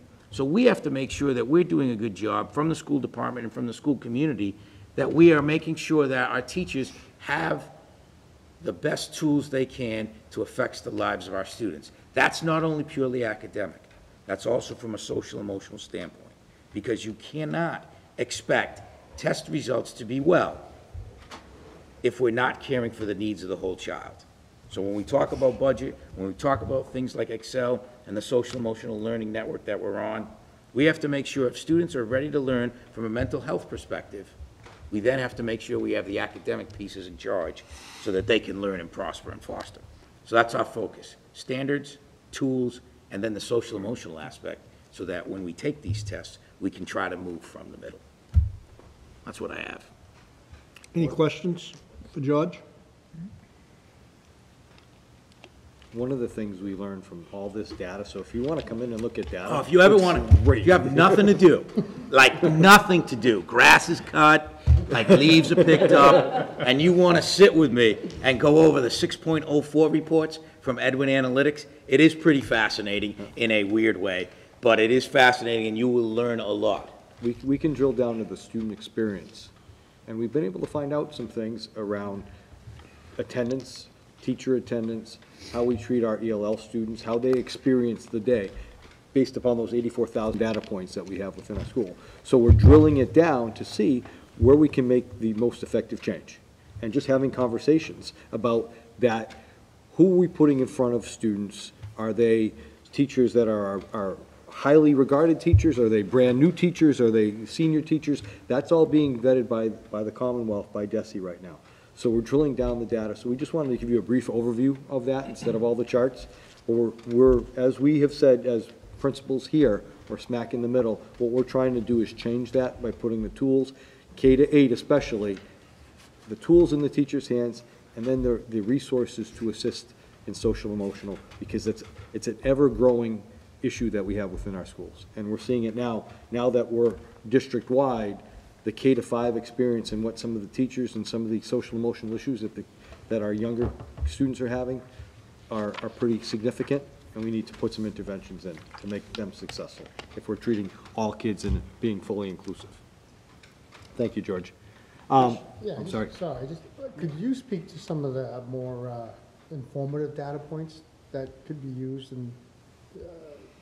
Well, you mentioned like absences Yep. and things like that. Like, I'm just trying to get a better understanding of. So for example, so now what happens in the accountability system, as the best that I can understand it, is that each school are given certain quality points that they can earn. For example, based on chronic absenteeism. So you might have a possible 10 points you can earn in chronic absenteeism, and you earn those points based on the lower the definition of absenteeism it is. So we had some students, and they don't necessarily care if you're not in school for health-related reasons. It's just if you're in school or not. So they try to make sure that so that's one of them. Chronic absenteeism is the score based on just if you're there or not. Another one is advanced coursework. So the DESE is really interested in how high schools label advanced coursework. And advanced coursework is basically anything over a college prep or your, however you want to call it, not a basic, not a standard, but more an advanced, an AP, something of that nature, you get advanced points for. However, because they can take so many data points, you can lose points on if you incorrectly don't list your courses the right way. For example, I might say that you have an honors physics class, but when I do my matrix to build that section, if I don't check that box, then you don't have an advanced class. Doesn't matter what you call it, doesn't matter what you sent to Harvard, doesn't matter any of that, you don't have it. So there are all these stopgaps or checks that the state is putting in for that. And those are some of the pieces that you have it. We also have issues now when you take a teacher who's certified, let's say, in art. That teacher might also teach a digital photography class. That teacher might also teach a ceramics class. But when you label him and code that class, if you're not coding that class correctly, you're not getting credit from the state in things like advanced coursework, even for art, because you only coded it as maybe drawing one. So there's all these pieces that are now happening where you have to make sure that every piece of data in is reflective in how the data that puts out and is now going into your grading system. You know, it's math beyond I know, but I'm trying to figure it out. Yeah. Well, George, anything that's data-driven is only as good as the data that's put in correctly. You are correct. At the end of the, I mean, remember when we did the radar thing, Yeah, the yeah. last Masco thing? The gentleman get up and talked about it, oh, it's another data-driven survey. Yeah. And he alluded to the fact that he might skewer his data. Right. And what good is the survey if you don't tell exactly what it is? Right. Data-driven surveys only come out with the correct data if you correctly install it. So it's kind of weird. Anyone else? And Thank you. And lastly, I briefed the Facilities Committee, Subcommittee on the entrance regarding the athletic entrance and the performing arts entrance. You notice a little bit of construction there. This came about for some safety security reasons. We're able to, so what it is for the committee is we're extending out the athletic director's office and where the snack shack or the ticket office was, to make it more condensed. If you walk in the athletic office, and I'm using my hands, there were little cadenzas here, kids could hang out here. We're streamlining it so it's a narrow pathway through, that we can also put a security officer there if we need to lock that part of the facility down. Mr. Sandlin made a comment that when we outsource, or the Brockton School of Nurses come through here, instead of coming through the main hallway or somebody holding the door over here, we can add a person to keep those doors locked, and they can add security to that. I also mentioned when we added the preschool here, we lost some storage space, we lost some classroom space, which was used actually for athletic storage. We're going to be able to put some athletic storage in that new area so that the athletic department has adequate storage. And the athletic department is also purchasing a flat screen, touch screen monitor that is updated virtue of the web, so that if anybody comes in, they can touch the screen, they can find what athletic events, the schedules that are there. When the Athletic Hall of Fame comes up, those things will be there. It'll be an interactive board. So just as you come in to see our winter seasons are starting in a couple of weeks, when you come in there, you're going to see that presentation, just so that you're not caught off guard. Questions, anyone? Thank you. Okay, new business. Dr. Jones has been sitting here very patiently. He wants to discuss the Loop and the Panther Red Trust fundraiser. Thank you for the time. I'm a patient guy. I'm seeking approval, or I'm seeking to put forward a request to the board. I kind of know where I want to go, but it's kind of a hybrid deal. So the Panther Education Trust, otherwise known as PET, came to me with a fundraiser idea. And their idea is to hold a raffle at the beginning of each year, and the grand prize of that raffle would be to name the inner loop after one of three things: either the person that wins the grand prize, their family name, or a prominent member in the community. And they would want to do that for a year as the grand prize of the raffle, and then the following year they would take, at the end of that year, they'd take the sign down, present it to the person, and then they'd hold that raffle again for a yearly fundraiser. It's important for a couple of reasons. One, as many of you probably know, with the weather, they lost Truck or Treat this year, and funds are tight. And they actually sent out an email to a lot of the clubs that they help fund for student activities that funds are tight and they can only award so much this year per club, which was less than they're able to do because of the stretching out of their funds. Really good group, do a lot of good for students and help out. My opinion at looking at this, and this is what I seek approval for, is I see it as a fundraiser, but I'm also aware of the school committee policy FF where if you want to name any facility or part thereof, the school committee needs to form a subcommittee, and then the subcommittee has to review the proposal and then give it to the school committee for a unanimous vote. So if it's seen as naming a part of the facility, then I guess you'd have to go that route, and that's the part where I'm putting a request in where I'd like to have the subcommittee formed or have the school committee form that subcommittee so we could move forward with it. If it's not, and it's a fundraiser, which seems to be my opinion of it, but I know it rubs up against that line close enough, it would be a simple approval of the school committee to say, yes, go ahead and hold that raffle and use it as a fundraiser. And it would be an annual piece. To kick it off and to build up some momentum to it and get word of mouth going so it is a profitable fundraiser, for the rest of the year they would name it the Panther Education Trust Circle, just to show people where that sign would be.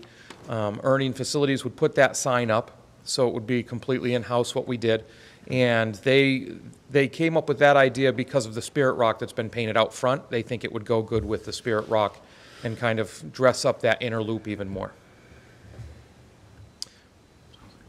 So questions? Does anyone have any questions? I mean, I'm tempted to entertain a motion and then go into discussion, but it does border kind of in an area, but it is a fundraiser that's going year to year. So it kind of changes it, and the school committee could vote year to year to change it if they didn't. First, to go into discussion, but are you talking perhaps a street sign or just a regular sign? I mean, that could be negotiable. We were talking street sign. When they first approached me, they said we could have the highway department come in and put a sign in, and they'd want to contact them as soon as possible. And then I spoke to Ernie, and Ernie said, no, that's something we would handle. So we're looking at more signage like you would typically see around here that would blend into the environment. We're not looking at something that would stand out like a green highway sign. We're looking at something that would look good with the front of the school and be I don't know what dimension you're considering a sign versus a street sign. I'm thinking it wouldn't be your narrow, regular like Mariner's Way. It would be more of a square, I'm thinking almost fatter rectangle, because you'd have to put something on there. If you think about what Panther Education Trust Circle would take up, you're probably thinking 2 lines, you're probably thinking that big by that wide. In effect, you'd be honoring the winner of a raffle, not naming a circle. Right. You know, in effect. Correct. You know, based on that theory, I'd like to make a motion to approve the Panther Ed Trust to be able to do so. Someone like to second that? Second. It might be like the no pet sign, something like that. Maybe a little wider than that, but That's still like the no pet sign. Huh? It's not naming it, They have to play devil's it's the winner of a raffle. And who says second it, so we can discuss? Yeah, keep discussing. Go ahead, Dan. Just being devil's advocate, I understand, it's good to raise the money and all, but where would it stop if we have where we want to do other fundraising and rename something? Well, That's where that gray line comes into effect. I'm just going to give you a little history, Fred, and then I'll go back to you. We had a very similar request from the athletic director to name the street out in front of the football field. I forget whether it was Bob Tian Way or Bob Bancroft Way. I don't remember. It was one of the two. One of the two. And the discussion came up. In fact, I think it was before Bob Rogers was our athletic director, I think it was Mr. Daly, and they were a little hesitant to get to any permanent names, so the discussion was, we'll put up a board and honor whoever comes year to year. They didn't want to name the street. That's sort of the history, and then it kind of just went away. It didn't happen. It wasn't brought back to the committee. It was one of those things that just kind of went away. That's kind of the history. And I know that was way before you were here. So that kind of answers what you're saying, Dan. What do we, you're getting into an area that you could be naming every marker out there. I think there'd be two important differences. Possibly this would be an annual thing that changed with a raffle each year, so it would be advertised each year. Everybody would get a crack at it, so to speak. And the safeguard would be that the high school principal and the superintendent of the district would have to approve the name. So it would have to come out of those three areas. It would either have to be the person that won, so it could be, and I have a couple notes here. It could be Chris Jones' Way. It could be, oh, wait, before you laugh. It could be after the person's family name. Say a student want to put their family name up. So it could be the Simonac Family Circle. Or, a member of the school committee with that person's permission. So, Dempsey Square or something like that. And then it would have to be approved by myself and the superintendent or the high school principal in the district superintendent. So it's almost, the part that pulls me away from the policy piece is the idea that it's not permanent. It's something that changes each time, as opposed to naming the front entrance or naming a street.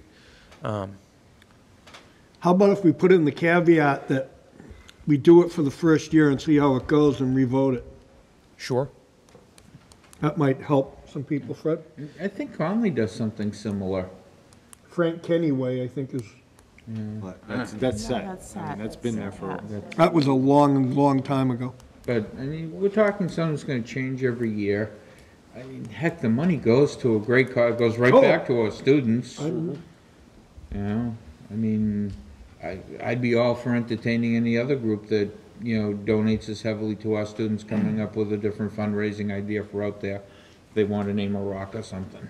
Fundraisers are good. Chris? Yeah, that's idea, and I applaud the creativity for all those that participated. I think these are the type of things, given where we're at, we're just going to have to probably do more of.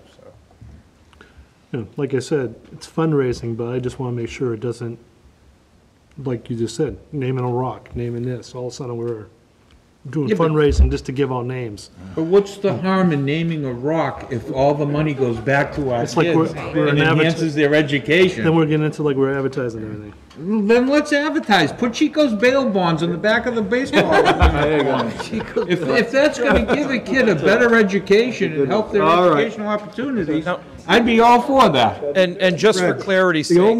The only difference is I agree with Jeff and Chris, because somebody's all want to name that dead man's curve. Right. Well, yeah, but they do hold editorial responsibility. Yeah, right, correct. Right. Did you say rights or responsibility? So, having said that, does anyone have anything else? I have a motion and a second to it. I did. And just for clarity's purpose, this first year, also including the idea that Pet would name the circle this year, the Panther Education Trust Circle, for the rest of this year, and put that sign up to kind of help boost, just to be clear, so I don't walk out of here, whatever you vote and say, okay, and they say, well, can we name it, and I'm not clear. Okay.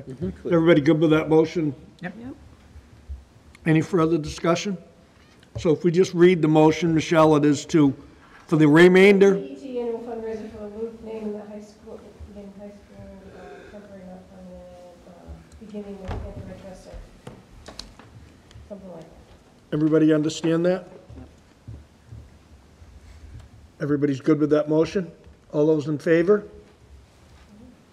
Unanimous. Thank you very much, I appreciate it. Okay, equipment purchase proposal. If you look back into the months and months previous, we talked about, we've been leasing a Cat front-end loader for quite a while. So we talked about having Christine get a price from Milton Cat on buying it versus leasing it. I think we've been leasing it for 3 years. And the leasing money, as you know, just goes away. At the end, we own nothing versus buying it. So in your the handout for this evening, Christine has a price. You want to get up and explain it, Christine?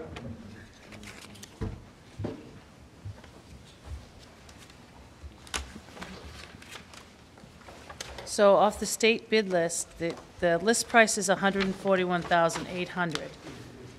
But off the state contract for school districts, the total price is $92,900.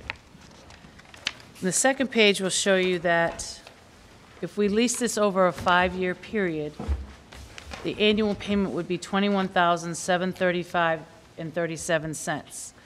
And as Bob had just mentioned, we have been leasing this piece of equipment for the last 3 years to the tune of $18,000 a year. So after 5 years, we would own this piece of equipment, and Bob could probably speak better to how, I mean, it's going to last forever, 30 years or so, right? Well, the difference is it's $3,000 less a year to lease it, but we own nothing at the end. If we buy it, a cat front end loader is good for 25, 30 years. So, I mean, after you own it. I'll give you 20. What? Municipal work, I'll give you 20. You're not going to get 25. The school's a little bit different though, Robbie, than the town. It's not out on the street. I'll give you 20. Okay, so say 20 years, so you're getting 15 years for free, or close to for free. That's the difference. This way, we're paying a little bit less to lease it, but we own nothing. Fred? We already have this money encumbered within our budget toward the rental. Or the, Correct. About $3 more a year. okay, and just if I'm reading this, what about maintenance? I see that insurance is included. And I'd like to know what liability limits they're including, and will that affect our current insurance policies? I actually reached out to our insurance broker, but she's on vacation. She wasn't able to get back to me today to see how that would affect. I know that when we rent it, it doesn't affect. We have a rider for renting equipment, but it's all included in our liability policy. So what I asked her for today was a quote to what it would cost us if we own this to insure it. Okay, but it says payment with insurance on their proposal. I'm looking at the one without insurance because I believe that they could probably insure it for less than that. That's what I was waiting for. That's why on my copy, I just highlighted the actual payment without the insurance. So when I find out what the insurance is going to cost us through our broker now, which it's probably going to be less than what this is, because we already have a blanket big policy with them already, so. I believe the payment, Fred, with insurance, because I looked into leasing one, buying one. If you have a loan, obviously, it's a fire, theft, and collision type policy if a machine gets wrecked or total. I don't think you get any liability with that. That would probably fall under what we have here, or an umbrella policy. Right, and that's why I asked Amy at Han and Ryan to give me a quote so I could compare that to this. We don't have that now. We can table this till next month. Yeah, I don't have that. She's been on vacation. I've been emailing her, and she didn't have an away message. I finally called, and she's out of the office until next week. I'd entertain a motion to table this till we have that figure. So moved. Second? I'm sorry I didn't hear you. Any more discussion, Robbie? So what is it you're looking for that we wouldn't have covered under vehicles that we already own? Well, it might be cheaper through our own carrier. Okay. For that type of policy. Right, That's what no, I'm I saying. agree, okay. So No, I agree. that'd lower the cost and might bring it Gotcha. more into, line. That's what I'm looking. Okay. At the same, Yeah, so basically, we lease for 5 years, and it would come out to be 15,000 more if we did it this way for 5 years. Yeah, we don't. So year 6, we'll be We own it. chunking it down There'll be to, no payment. yes, Right. we'll be saving 75,000 after 5 years, so. Right, exactly. Fred? could we possibly also get a maintenance schedule at how many hour intervals what needs to be done and who will be performing it, so we can know what Why our don't we costs are? I was gonna say, why don't we just find out what it's gonna cost? Ask Kat that. That'll make it easier. Christine? I'm just reading the front here because it says 3-year, 1,000-hour full warranty, delivery, training, and then all the gadgets that comes with it. But it's a 3-year full warranty. So that answers part of your question. Well, full warranty, but then you gotta read the fine print, how it's worded. Trust me, that part I know about. You definitely want to find out from Milton Cat what a maintenance contract would be. Yeah. That's for sure. Because I was gonna say, you're gonna have to go through them, then. They come out and do it. Yeah, exactly. They have a mobile truck that Yep. comes out and does it right on your site. Yep, And exactly. if there's any problems, they load it and bring it right to Milton Yeah, Cat. That we'll I give you know. another one to use, yep. So, ask about that. Sure thing. Christine, by December. Sure, Thank you. no problem. All those in favor of tabling? Aye. Thank you. Thanks, Christine. This is something that we brought up quite a while ago, and that's why I wanted to get it active again. Yep. Because it's, we're leasing and it's costing us. If we already have the money encumbered, we've already been spending the money. Exactly. Might as well just buy it, yeah. Makes sense, but just wanna go in with our eyes open. Okay, Oh, yeah, definitely. moving right along, we have a first reading of the food directors of food services, as you heard this evening, we're changing. Yeah, we just, what we needed to do is just update it because it wasn't clear, the one we had, and we added a few new pieces to it, one of which was a bachelor's degree, because we feel that at this point in time, the job requires at least that level of education, so that's why that was the biggest change that we had. Would you like us to waive the first reading and vote it? That would be great. That would be excellent. I'd entertain a motion to waive the first reading and So vote moved. it. Second. Discussion?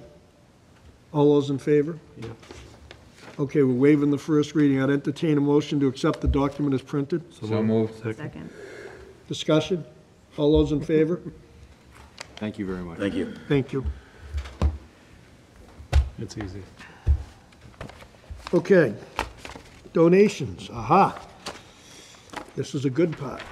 This is from Lauren Matheson. I'm respectfully seeking approval of a $5,000 donation given to the Whitman-Hanson Regional School District by Chrissy Steele on behalf of Cecile Higginson Murphy Foundation. The donation was made with the request that it be allocated to the Autism Spectrum Disorder Classroom at Hanson Middle School.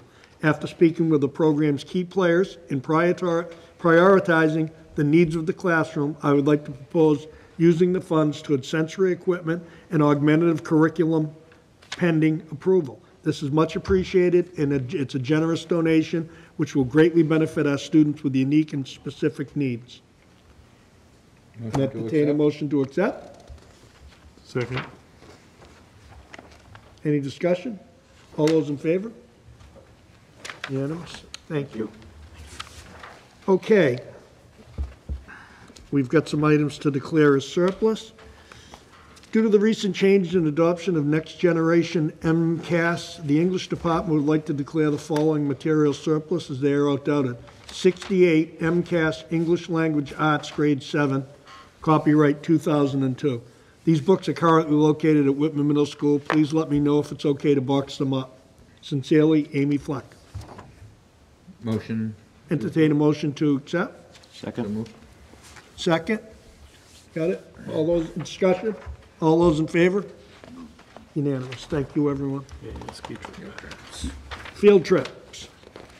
Whitman-Hanson Ski Club wants to go to Cannon Ski Area in Franconia, New Hampshire. Is this a replacement? And they're changing the destination from Gunstock because of the cost. We had already approved, I believe, the Gunstock one, so.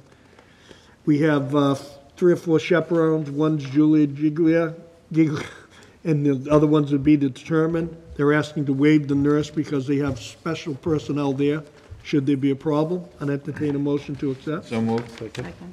Discussion? All those in favor? Unanimous.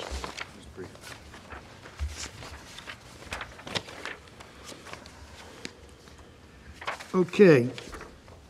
Superintendent's going to update us on the McQuon School. I think one of the last things in your packet was a memo I sent, or a request to Mr. McHugh and Hanson, just about closing up McQuon and utilizing the cafeteria and gymnasium as storage space for the amount of materials that we still have located in there.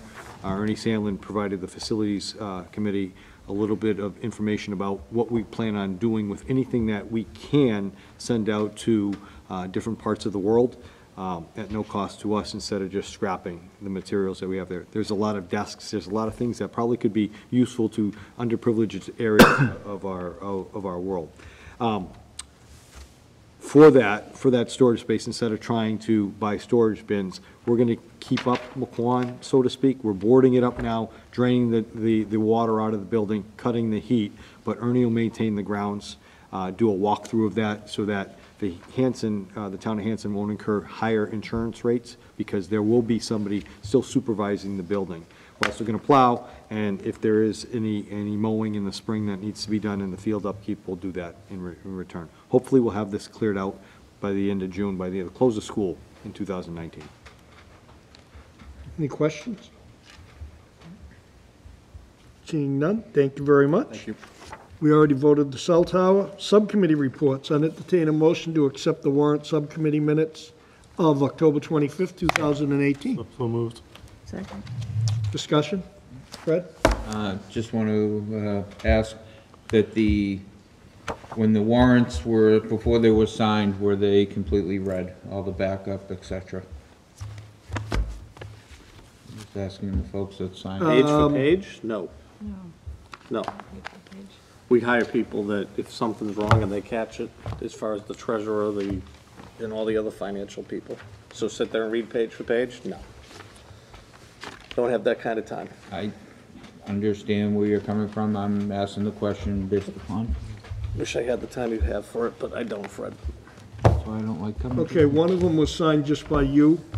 The other one, Fred's asking the question. The other one signed by Robbie, Chris Scriven, and Chris Howard. Yeah, certainly I'm ready every page. Yeah, my process is I spot check. I'll grab and match up 2, 3, 4, 5. That's my process. Okay. Any other discussion? All those in favor? All those opposed? All those abstaining? Okay. Policy Subcommittee, I don't believe is met. No. No. Facilities and Capital Subcommittee. We met this evening. I think you pretty much heard all of our meeting, with the exception of the matrix for capital improvement for the entire district and all the individual schools. Christine has those. She could, I'm sure, email those out to anyone that wanted a copy. Other than that, nothing. Any questions for Fred? Legislative updates. Excuse me. I don't have anything to report, I'm sure Fred. Fred? I do, and sorry if I'm going to try and be as quick as I can, and I'm probably going to ask the committee for their guidance and okay in proceeding. Full-day kindergarten is something that we've been trying to accomplish for quite a few years, and it seems like we can never just get it going in the budget. I've had some informal discussions with Senator Brady directly, Allison Sullivan, who will be our new state rep from Whitman, and with a representative in Josh Cutler's office. And Senator Brady did express his enthusiasm in speaking with Mr. Cutler as well.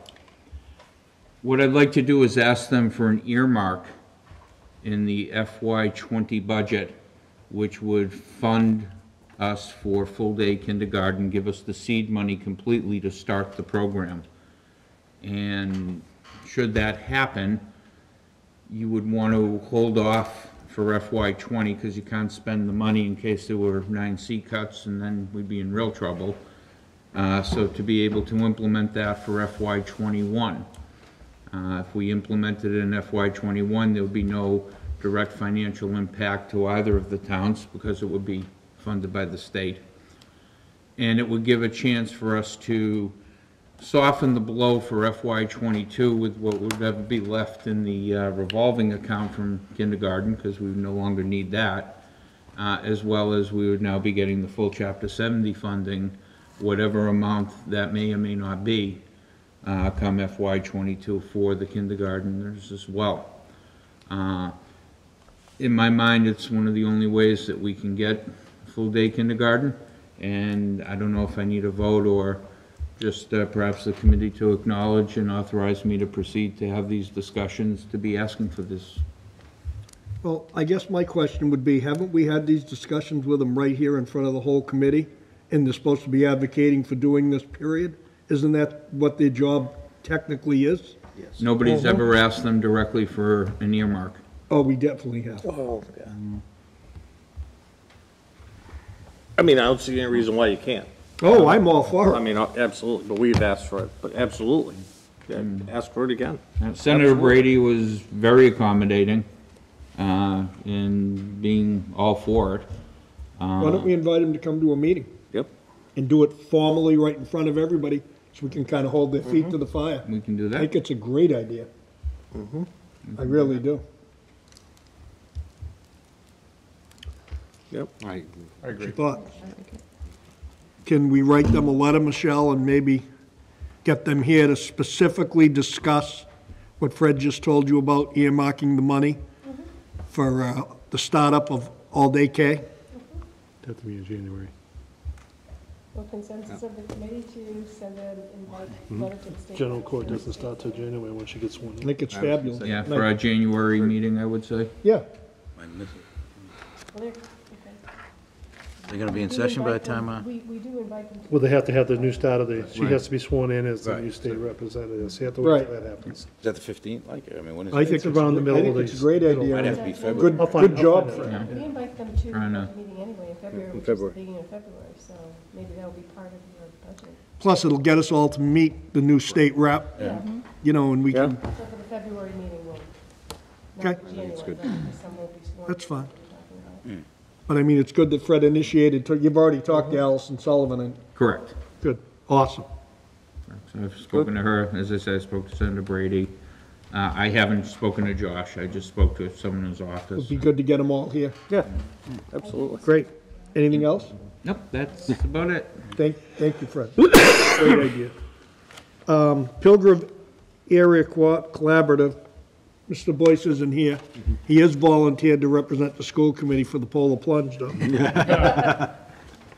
Negotiation Subcommittee, we have another meeting coming up with Unit B, and hopefully we can Pretty close. wrap it up. We're pretty close, and we'll come back to the committee and report to you then exactly what's going on, and we'll be able to get everything signed and done. And entertain a motion to adjourn. So moved. Second. All those in favor? Thank you, everyone. Have a wonderful holiday.